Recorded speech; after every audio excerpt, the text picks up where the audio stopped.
This is the International Issue Speech. According to Karina Kolodny, an author for the Huffington Post, published an article titled Violence, Poverty, Illiteracy Affecting Too Many Women, published in 2014, stating, 603 million women live where domestic violence is not considered a crime.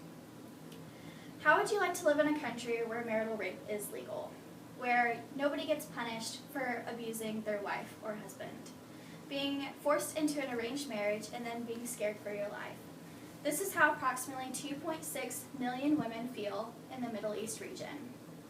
According to Maria Chang, another author for the Huffington Post, wrote Domestic Violence Affecting Women Worldwide, published in 2013, stating, 30% of women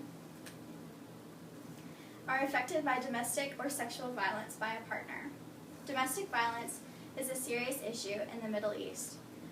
In this speech, I will inform you of the consistent number of cases found in the Middle East and how the U.S. is trying to help spread the word and help. Understanding the number of cases becoming prevalent in the Middle East is the first step in resolving this issue. Talking today about how the victims who need help will hopefully edify you more on how it can continue to help spread the word. The statistics showing record of women being abused in the Middle East is shocking. And as the years go on, it is becoming more apparent that this issue isn't being resolved. In an article written by Suhar Karam, published in 2015, stated, a study done in 2009 found that 77% of women in Gaza had experienced violence of various sorts.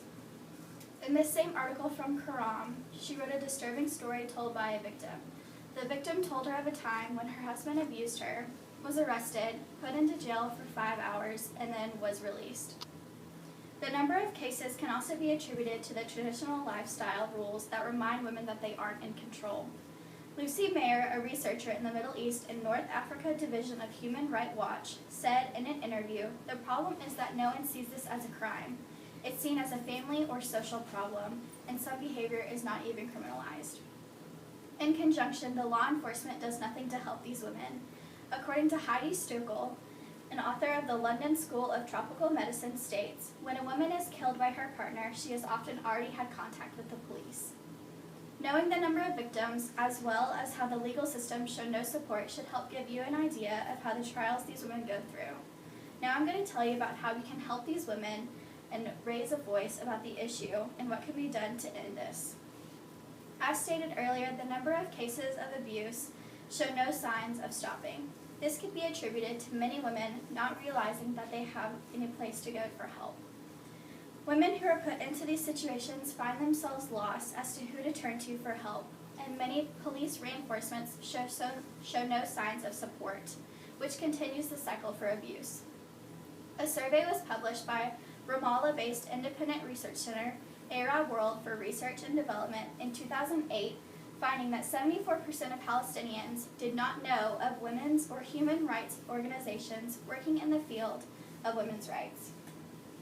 It has been found that women who are abused either domestically or emotionally tend to not speak up about it.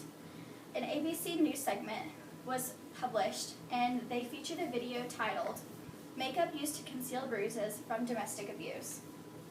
In this video, Lauren Luke is a famous YouTube blogger. She posted the video where she did a talk-through tutorial showing others how to cover up bruises using makeup.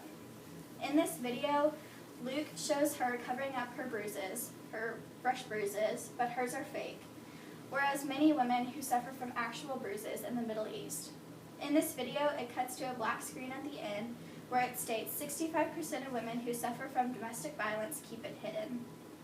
There is no excuse to ignoring the matters going on in other countries. Just because we are in the U.S. doesn't mean there isn't anything we can do to help.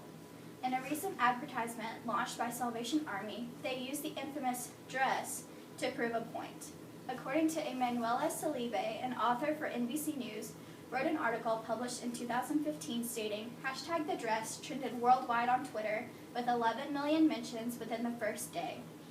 Following the first ad was the launching of a second image.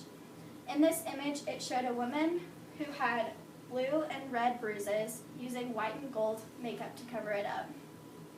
According to Weham Merlot, the creator of the ad, told ABC News in an interview, "We wanted to take advantage of the hype of the meme to help spread awareness for something important. There are actions that need to be taken to help the women in the Middle East that require law enforcement and legal actions. However, in the U.S., we can also help from the comfort of our own homes. As stated, legal actions need to be put into motion as there is no consistent punishment for the crime these men are committing. Planning an active reprimand with jail time that forces the men to serve out a sentence would help control the number of cases as well as the number of free men out there who still continue these actions. Equally, people can help from the comfort of their own home. As well, increasing funding for supporting services can help apply resources for the victims needed. The National Network to End Domestic Violence helps provide those services to the victims in need. As I talked about the consistent number of cases and what actions need to be taken to help, it is important to keep in mind that although we may not be single-handedly resolving the domestic violence issue, we are helping one woman at a time restore their life back together. In conclusion, domestic violence is a serious issue found in the Middle East.